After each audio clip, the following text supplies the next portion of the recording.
All right, welcome back to BVarsity Live. I am Trevor Horn. Zach Ewing is in Las Vegas hanging out with Jeff Evans during the WAC basketball tournament. So I thought I was alone, and then the Dominator himself, Louis Amstoy, decided to show up. Louis, how are you today?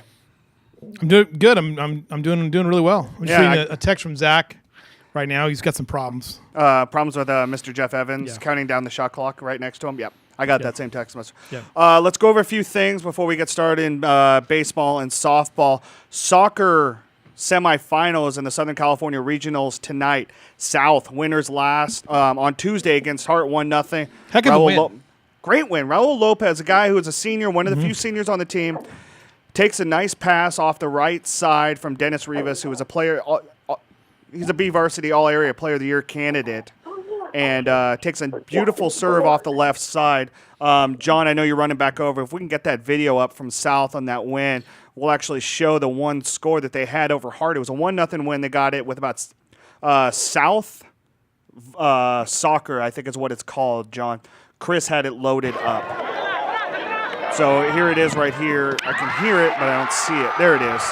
So if we can rewind that, John, we'll show it. So it's a quick video. You see Dennis Rivas coming up on the right side. Beautiful kick right to the middle of the net, and then Lopez gets it right in there.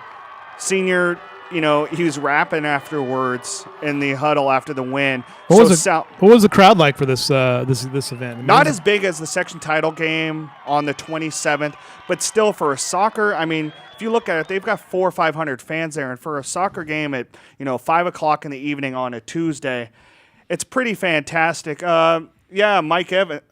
Mike Griffin. You just called him Mike Evans. I'm out of it today. So South is playing number 1 seed Servite at the Santa Ana Bowl at 4 p.m. So that game will be starting in a half hour, about hour and a half. Who do we have on the phone? McFarland boys, they were at home against Sun Valley in the D4 boys soccer semifinals, and the Fraser Mountain girls who won the D6 section title. All 3 of these teams are section title winners, by the way. They were the 5 seed, and they were at number 1 Sierra Canyon, which starts at 4 p.m. in the D5 girls soccer. So 3 big games, possibility of 1, 2, 3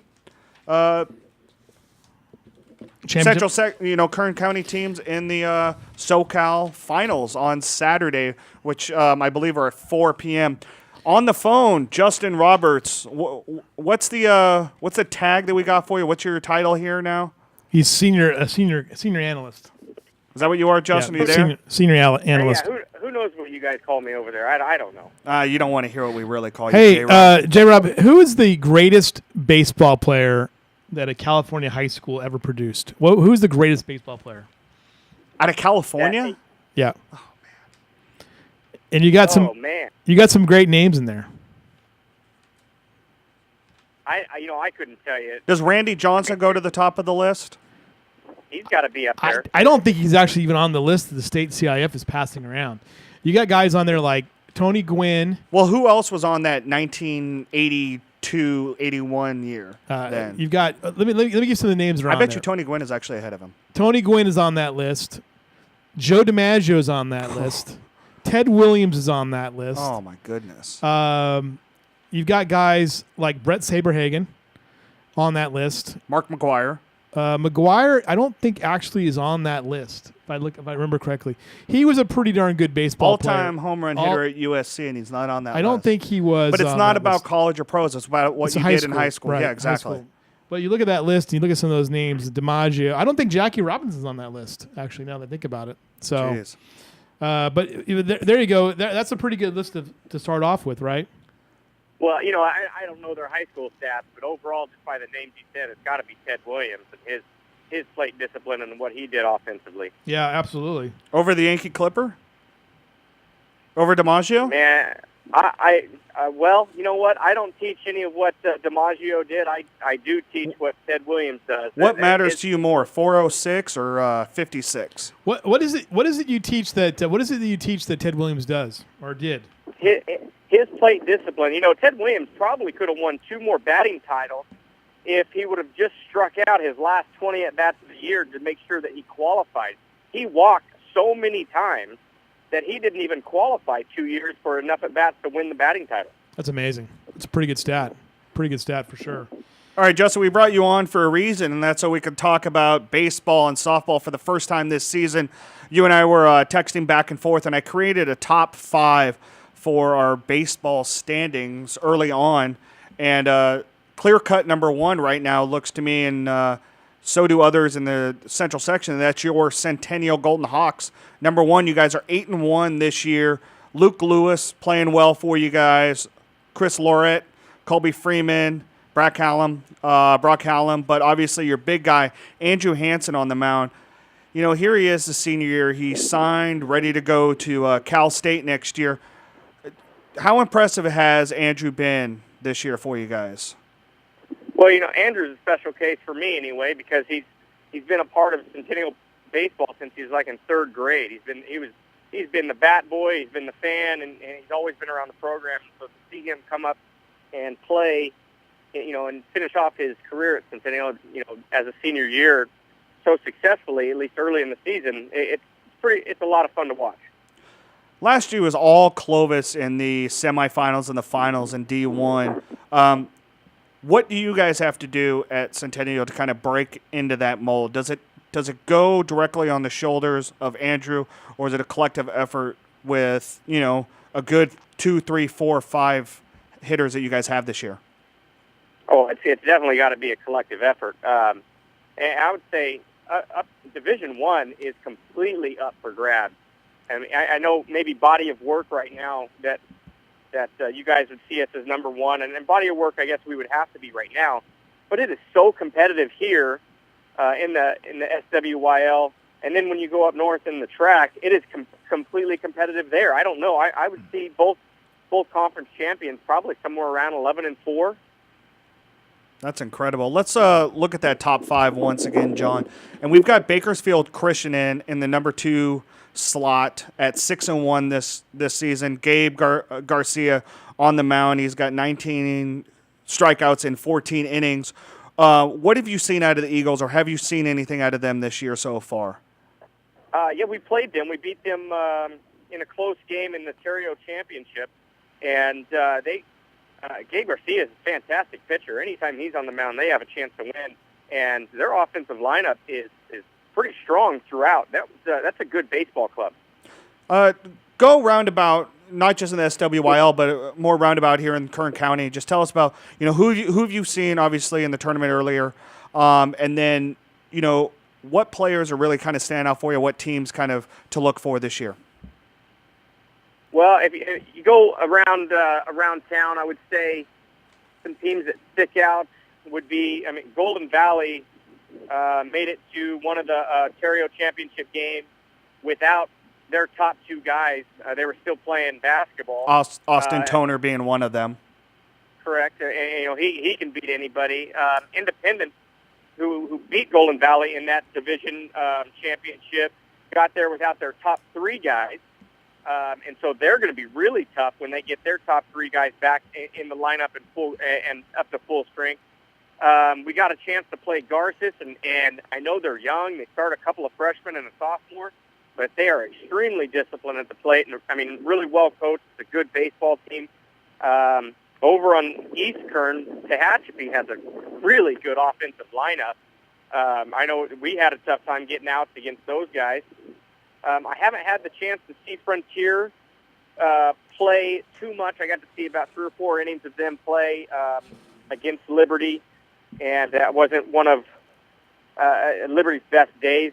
But it's, you know, those 2 teams we know are really talented. We did have a chance to see Stockdale, who is also young. They start middle infielder, both freshmen, and but they have an extremely fast lineup, which always causes problems in baseball.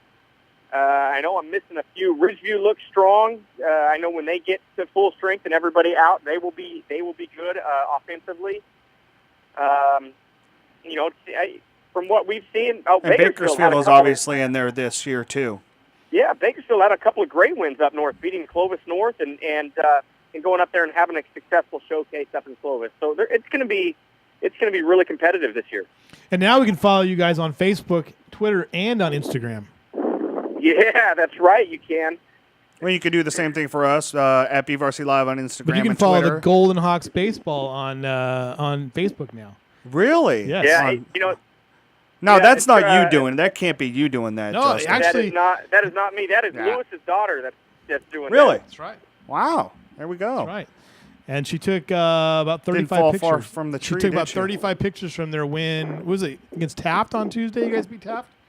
Yeah, we played Tap. That's another good team. Even though their record's 1-7, they are gonna they are gonna give Bakersfield Christian some tough games in that league. That's a really good Tap team.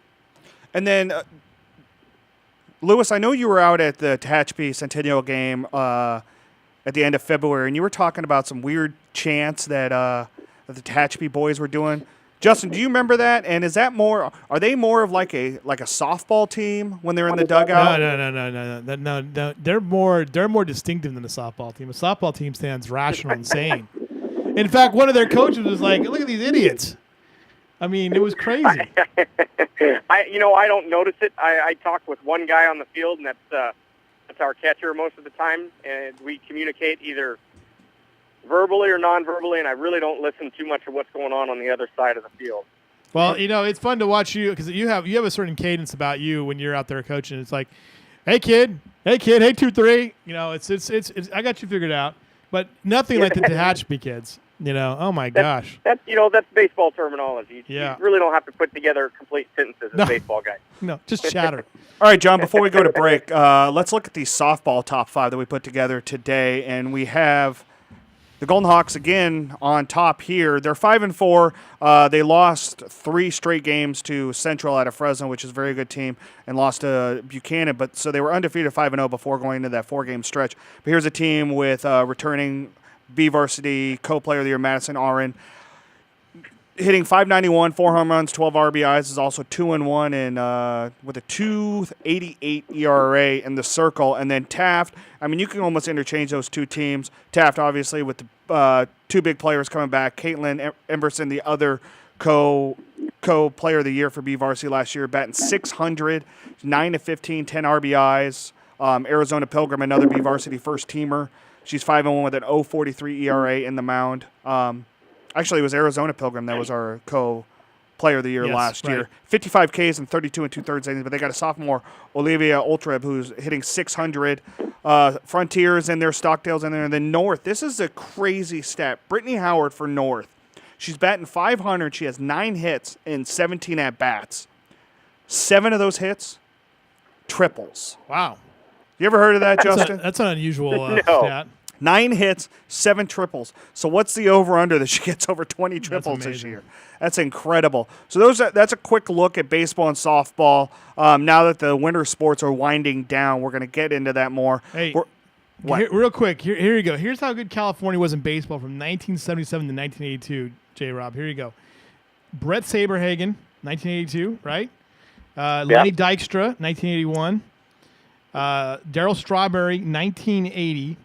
Right? Keep going. Wait for it. How about this guy, John Elway, 1979, right? Lloyd Mosby, 1978. In 1977, Tony Gwynn. That's a pretty incredible list of baseball players, huh? Absolutely. You got 2 Hall of Famers in there. You got, actually you've got more than, I think you got 3 in there. So it's an incredible group. All right, we're going to head to break. Justin, you want to stick around? We're going to talk about track and field. The current invitationals tomorrow at Liberty High. So if you want to stick around, obviously, Lewis is going to talk track and field. So we'll be right back after this.